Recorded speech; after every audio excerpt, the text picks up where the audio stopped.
Did you know the human mind is absolutely amazing? The human mind is absolutely amazing. Did you know that we can, when I say something like, I want you to close your eyes, and I want you to travel back to a day and time, maybe when you were in high school, and you saw your best friend for the first time, the human mind has the ability to go somewhere else in time. Humans are the only ones who can do this. You've never had a conversation with your dog like that, have you? Here, Fido or Sammy, I want you to think about the time when I picked you up from the rescue center. And why would you do that to my couch when I saved you from that? You just don't say those kinds of things to your dog, but a human mind has the ability to go somewhere else. So I thought about pulling up some pictures of time machines. Like my favorite time machine ever was from Bill and Ted's Excellent Adventure. Has anyone ever seen the movie? There's a phone booth, and everything's excellent. What's a phone booth? What's a phone booth? I can make you travel through time and go back to the day that you actually remember. You go to Europe all the time. They're still over there, aren't they? Artifacts. In museums. But so we're going to do a little bit of time traveling. But before we go through time traveling with kind of dates and times and places in your history, I want to go through a little bit of time traveling with language. There was a time when almost the entire world spoke this language. It was called Greek. In Bible days, like when Jesus was around, people either spoke Hebrew, but everyone spoke this language called Greek, and most of the Bible was written in Greek. And last week we learned this Greek word. Do you guys remember this Greek word? Let's say it out loud. Scandalon. Scandalon. It's the word that we derive our English word scandalous from. But I wanted to read through this word scandalon and kind of what it means, because there's a word that's not scandalous that is this word scandalon if you look at it in the Greek. And every time you see it in the Bible, it's a translation of this word scandalon. But I don't know if you can see this or not, so I'm going to read this out loud. And if you can read along, great. And if not, listen really closely. It says, scandalon, the movable stick or trigger of a trap stick. So if you've ever tried to catch a mouse, that thing that you put the peanut butter or the cheese on, that is the scandalon. Another way that the Greeks would use that, other than a physical trap, would be a trap, a snare, any impediment placed in the way, causing one to stumble or fall. Has anyone ever had a scandalon in their way? Maybe on a sidewalk, there was that lip there that caused you to trip and fall, or that table that was moved slightly, and now when you walked in your house in the dark, you caught the table with your toe, and ouch. I hate when that happens. Or any person or thing by which one is entrapped or drawn into error or sin. So maybe you're like me and you've had people in your lives who maybe kind of, hanging around their influence caused you to do things that you maybe normally wouldn't have done, but because you were around them and they were doing it, you kind of didn't want to offend them. You didn't want to offend them, so you went along with it and they became, see, this is the word. When you see that word offended in the Bible, or offense in the Bible, it's really talking about this thing here, a scandalon, which is the center part of the trap, and when you touch that, you get ensnared, right? So we've been talking about offended, and I kind of wanted to bring in one of the places where Jesus uses this word. Jesus uses this word, and what he said about offense was, this is from the Gospel of Luke, chapter 17. This is just a little review from last week to catch everybody up, and then we'll kind of dive into what we're talking about this week so that we're all on the same page. And then said he unto the disciples, this is Jesus talking, it is impossible but that offenses will come. So what Jesus is saying, every one of us are going to get offended. Some point, some time, you're going to get offended with people. You may even get offended with God. but woe unto him through whom they come. And then Jesus says, this is what we're supposed to do. It's a couple verses later when we find ourselves offended. Take heed to yourself. If thy brother trespass against thee, rebuke him, and if he repents, forgive him. And if he trespasses against thee 7 times in a day, and 7 times in a day turns again to thee, saying, I repent, you shall forgive him. So what Jesus is saying is that even if you're offended, that no matter who it is and what they've done, our job is that we have to forgive them, because we can't carry offense around in our hearts. Now, why is it that Jesus does not want us to carry an offense around in our heart? It's because Jesus knows that an offense is the bait of Satan. That is what Satan puts on that bait stick to pull us into captivity. It pulls us into captivity. It builds walls between people. And if God is love and everyone who loves is born of God and knows God, if we're not walking in love, then we aren't walking in God. It's impossible to walk in love when we're walking in offense. And when you are offended, it becomes really tough to have a meaningful relationship with the person you're offended with. There's something between you. Anybody ever had something between you and someone else?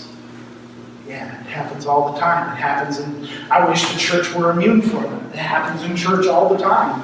Someone says something, another person don't agree with, the pastor goes a direction someone don't agree with, the church wants to go a different direction than the pastor wants to go. There's offense, there's walls, there's these things that are built up, and people get offended, relationships get damaged. And here is the problem, what it says in the book of Proverbs about offense. Let's read this one out loud. A brother offended is harder to be won than a strong city, and their contentions are like the bars of a castle. Have you ever talked to somebody who's offended with you, and no matter what reasoning you give, they're absolutely unreasonable, and they always have another reason, and they put motivations that you didn't have in the back because their contentions are like the bars of a castle. You just can't get through. You can't get through that relationship. You can't get beyond the wall, and they're harder to win than a strong city. And if you were here last week, we talked a little bit about the Bible writers and how when they thought of a strong city is not the same as when we think of a strong city. When we think of a strong city, maybe we think of a place like Washington, D.C. They make the laws of the land, or they make laws that actually affect the entire world. Or maybe you think of a strong city and you might think of New York City, where the stock exchange is, and how they have a big influence upon the finances of the entire world. New York City is a strong city. And you can think of places throughout the world who have great influence, and we think of those as strong cities. But in Bible days, when they thought of a strong city, they thought of a city with big walls. These literal physical walls that we talked about Jericho a little bit, and how Jericho had these 50-foot walls that were 15 feet thick on the bottom, and just how impenetrable of a city Jericho must have been. The Bible days, when he says a strong city, that's the kind of city that he's talking about. I believe it was Solomon who wrote Proverbs chapter 18, but what he's talking about is there's these walls that come between us when we become offended. And I know that many of you are out there right now, you're thinking, John, I don't have any offense. I'm not offended at anyone. I'm not offended at you or my parents or my brothers or my sisters. And when I thought about that, I know that a lot of times, don't we bury stuff? Don't we bury stuff all the time? Where we say, you know what? That person did that, but I'm just going to let it go, right? I'm just going to let it go. I'm just going to let it go, and I'm going to move on, and I'm going to pretend it didn't happen until the next time when they do the same thing or something very similar. And it's just like a person who's been wounded, Like if you've had a knee injury, it's difficult to do the things that you used to do. Like, I don't know if Jim's really going to be giving us tap dance lessons after the service, after having surgery on your hip, a month ago, about that rate? 6 weeks ago. So he's not ready to give us tap dance lessons yet because he's got that injury. And much like that with relationships with people, you're not ready for them to have to go through another problem with them because you're still hurting from the last time. And nowhere is this seen more plainly than in families. Families can get really messy. Tensions can happen in families, but as I thought about those things that we bury, those things that we think are gone, but that are really still there, it made me think of, has anybody ever seen an archaeological dig? This is a picture, yeah, I know you have, haven't you now? So this is a picture of an archaeological tell. And what a tell is, what happens in civilizations of ancient past is that one group of people will come to live in a certain place, and then time will go by, and maybe that kingdom is overthrown by another kingdom, and for a while there's no city there, and then another civilization will actually come on, and then they'll build right on top, and build right on top, and build right on top, and we get to our modern times, and for the last 1,000 years there's never been a really good reason for people to still rebuild upon this, and it becomes looking like just a hill, right? You can't really tell what's under the surface, but what archaeologists do is, in a way, they go time traveling, don't they? They kind of want to, when they want to find out about ancient civilizations and kind of what they did and their practices, they can find out things about their religions and the way they believed and the kind of cups they would drink from. And sometimes, if they're really lucky, even the books they read. It depends on how things were preserved. But they go to this tell and they get out one of these things. Probably looks a little different than this. I've never been an archaeologist before.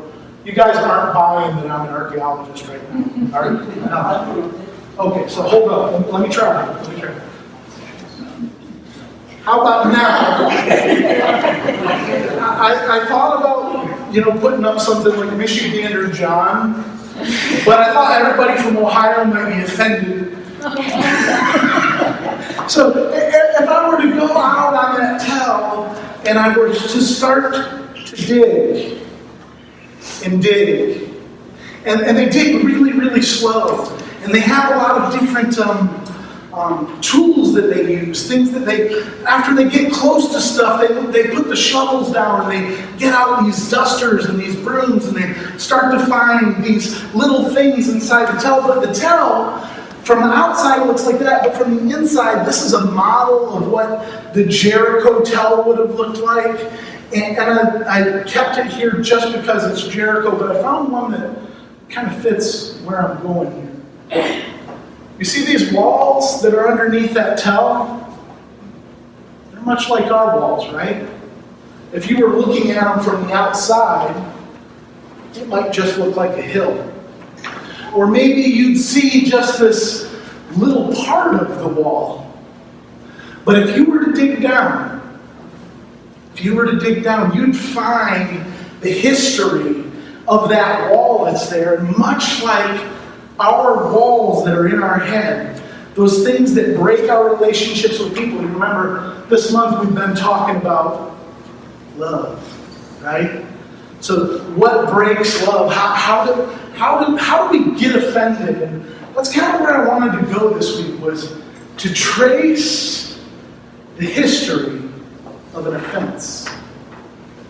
What if I could help you break through the walls that are inside your head that you aren't even aware of because they're hiding behind stuff, and we can trace the history? What if I told you that this thing with offense actually it's the birthplace of every sin you've ever committed, and it's the birthplace of every broken relationship that you've ever had? They're the scandalon. You see, the offended heart is born from fear. And that's where offense gets its power from, is from this word fear. And we're going to discover where fear came from by reading this verse. Let's read this out loud. For God has not given us a spirit of fear and timidity, but of power, love, and self-discipline. So if God hasn't given us a spirit of fear, where did that come from? Where did the spirit of fear come from? See, now I want to put down my Indiana Jones and I want to become... Does anybody remember the church lady from Saturday Night Live? And I want to say about fear, where did it come from? From Satan? Dana Carvey, look at YouTube, it's great. It might not be acceptable in church all the time. Anyways, so here's what I believe from studying the Bible and looking at offense. And what I did is I prayed to God and I said, God, where do these offenses come from? And I just believe that He spoke to me through many, many different verses as I looked. But let's read this out loud. If you dig to the bottom of every sinful habit, every damaged relationship, every doubt, and every act of disobedience, you will find fear. And as I thought about fear, there's a lot of different fears. But as I went through and I just thought about them, I came up with these 5 that I believe are basic, core human fears. Some of these, as I surfed through Google, read some psychology articles, and just used my own canoggin here some. But I'm going to read these. Maybe you can see them, maybe you can't. They'll be in your note. They'll be in the video from the service. You'll be able to see it on florenchchurch.com come tomorrow night. But number 1 is fear of missing what you want. Has anybody ever been afraid of missing out on what they wanted? Fear of getting what you don't want. That's a real fear, isn't it? Fear of insignificance. Maybe you feel like you don't matter, or that you don't matter enough, or that you wish that you mattered more. And these next 2 are really huge. Almost every argument that you've ever been in came from these 2. Fear of being controlled, or fear of not being in control. These are basic human fears. Has anyone ever felt these fears? Every single one of us have felt these fears in every single relationship. We even feel these fears without even a relationship, just on our own. Sometimes we stay isolated and become an island of a person and live like a hermit because we have these fears, and we know that if we're around people, we have to face these fears because ultimately you will. And you remember I said, for God has not given us a spirit of fear. So where did it come from? From Satan. Well, how do you know that, John? Would you believe it's in the Bible? Would you believe that it's in the Bible? As a matter of fact, it's in the first book of the Bible. And one thing I want you to know when you study the Bible, when you look at the Bible, I always like to, when I talk about something, I'll often go back to what happened before that, because whatever comes first usually determines what's next.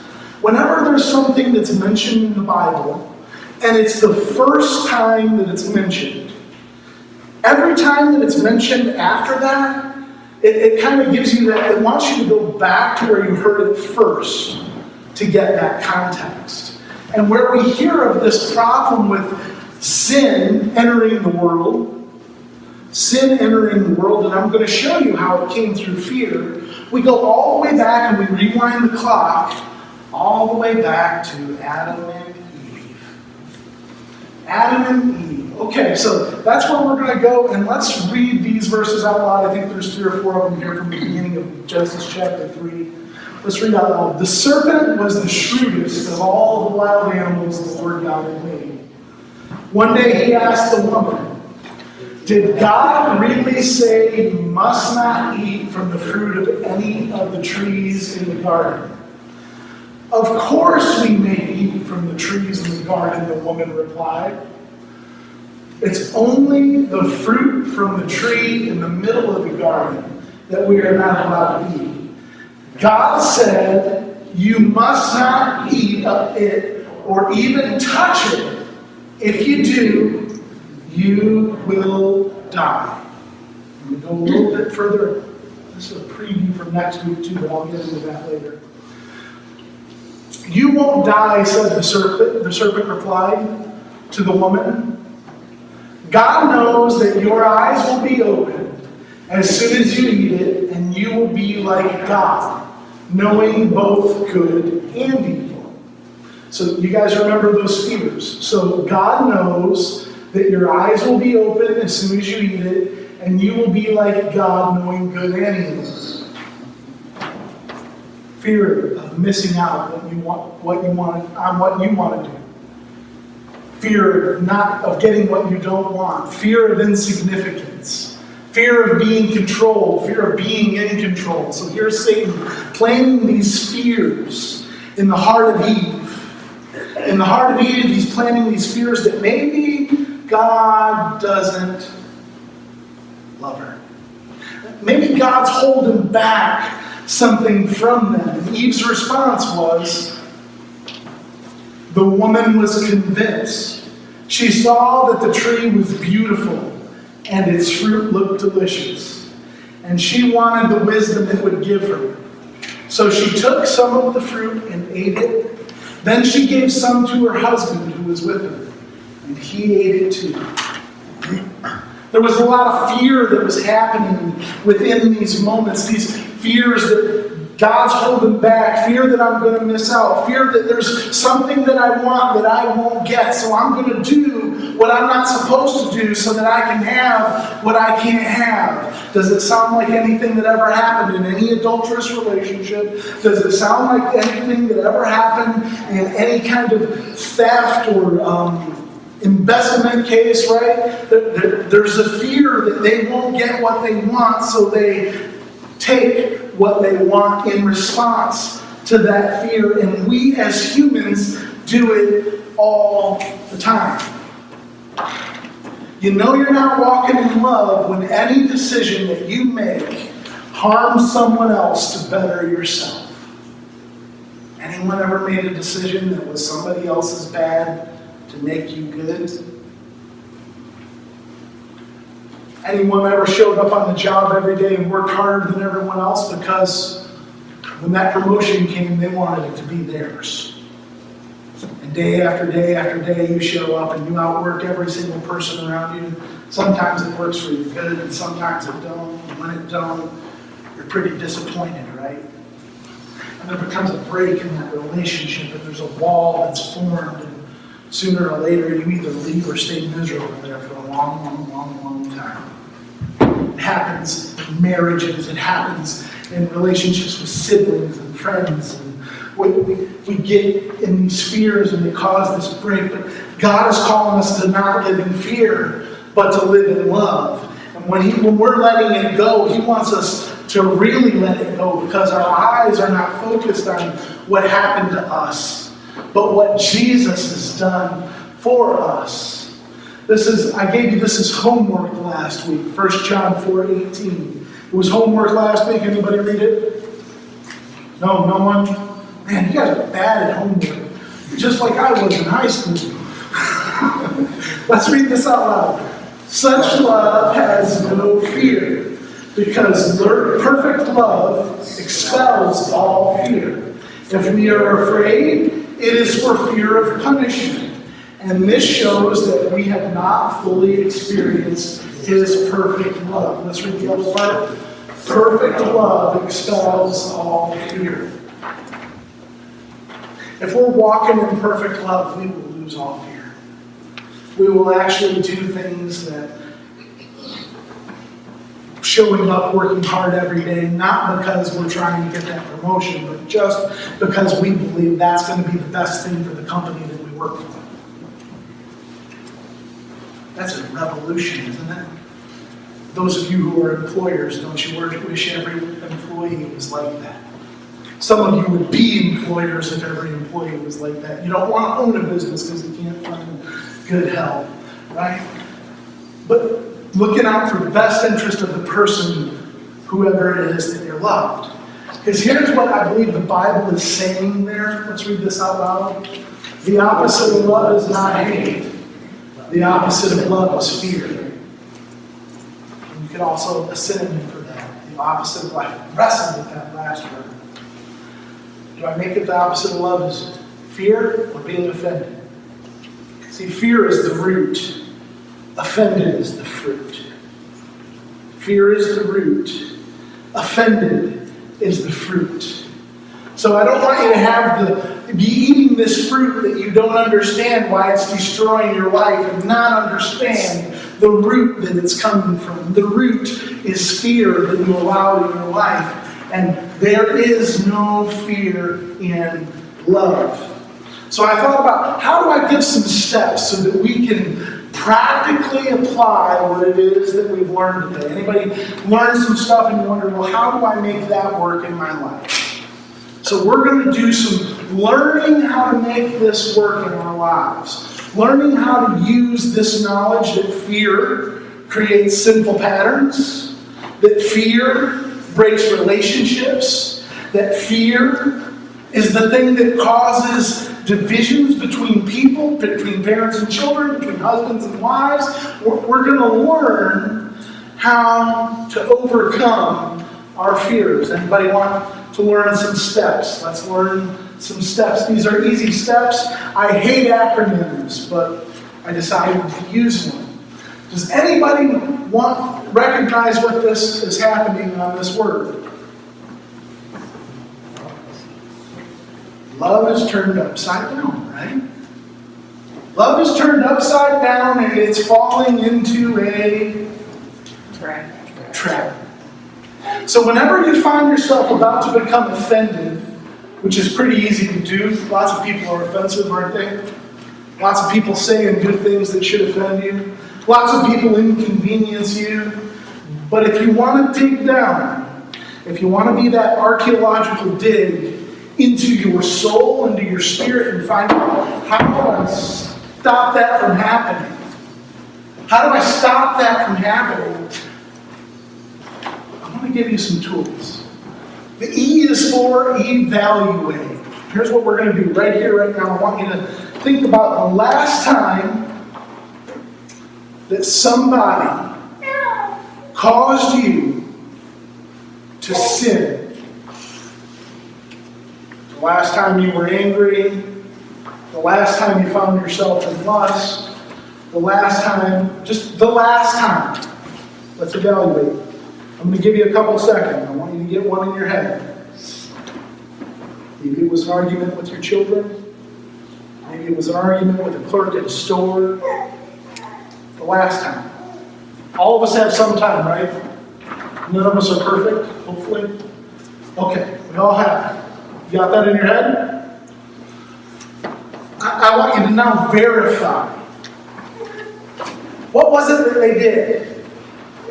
They did something, right? So, I'll pick on my children a little bit because they're not here today, they're home sick. So, don't tell them. So, has anyone's children ever said something to them that caused them to be offended? Maybe they said that, you never do anything for me. Anybody's kids, you never do anything for me. What do you mean I don't do anything for you? Every single piece of food that I bring into this house is yours. The roof that's over your head. The car that I drive you to school. How can you say I don't do anything for you? Impossible, right? Because we as parents are almost everything. So you verify, and then what did the others do that made you feel that way? See, you verify, and you think about what the others did, And then I want you to look. And when I say look, I don't want you to look at them. I want you to look at yourself. And it made me feel angry. It made me feel angry. It made me feel angry. Why did it make me feel angry? Why did it make me feel angry? I'm going to pull back. Why did it make me feel angry? Was it the fear of missing out what you want to do? Was it the fear of getting something you don't want? In that situation for me that I just described with my children, they got something that I didn't want. I got criticized for doing good, right? Fear of insignificance. Oh, there's a lot of that fear there, isn't there? That no matter what you do, it's never enough. Fear of being controlled. Isn't that exactly what the child is trying to do to the parent in that situation? Children are trying to control the parents. Maybe it's only my children. I don't think so. I think it happens all the time. And then we get angry, and they get angry because we both don't want to be controlled, right? And there's this argument that goes back and forth, and there's this little wall that's built between us, and we have to figure out how to get around and get over. And it happens in every single relationship. And those of you who aren't married yet, you're going to find that one day you're going to have this problem with your husband or your wife. You're going to find that these fears, if you will confront the fear, you can restore the relationship. But if you miss it, you're going to miss it. And you're going to live in a broken relationship. And what do we do is we go through and we evaluate and we get back to that spot. Then there's one more thing that I wanted to learn about fear today. One thing that we need to learn about fear, and did you know that fear, all those kind of fears come from Satan? But the emotion fear is not bad. The emotion fear is not bad. It's not like you should try to get rid of all fear in your life. If you find yourself in a foreign country going over a suspicious bridge in a vehicle that's big, maybe you should be afraid. Right? So this fear thing is not all bad. Maybe you find a different route, or if you find yourself going up a hill and the car stops moving. You might be afraid and want to figure out how to get this thing fixed before pretending that everything's okay, right?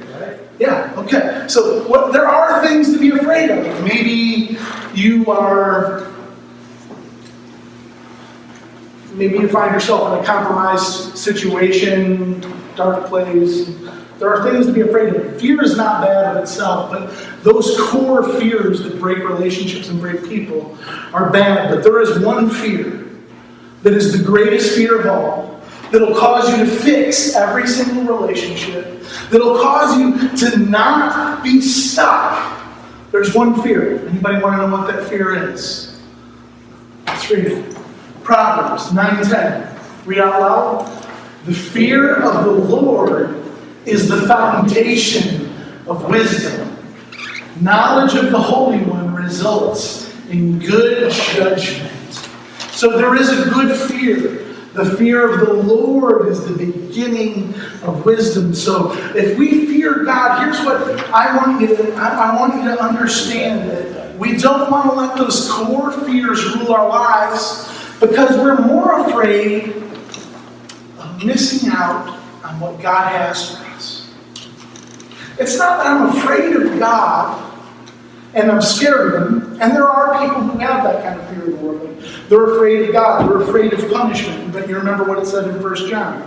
He who is fearful has not yet been made perfect in love, because perfect love casts out all fear, because fear has judgment.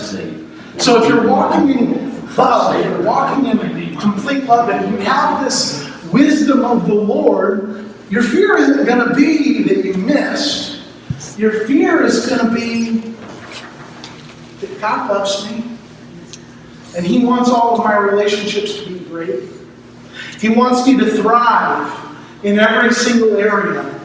He doesn't want my marriage to just get by. He wants my marriage to thrive. He doesn't want you to just be okay. He wants more than just okay. He doesn't want us to be ruled by the fear of man, but to be ruled by this fear of God and just believe that He's on our side. And believe that He wants us to tear down those walls, and He does not want us to live offended. Let us pray.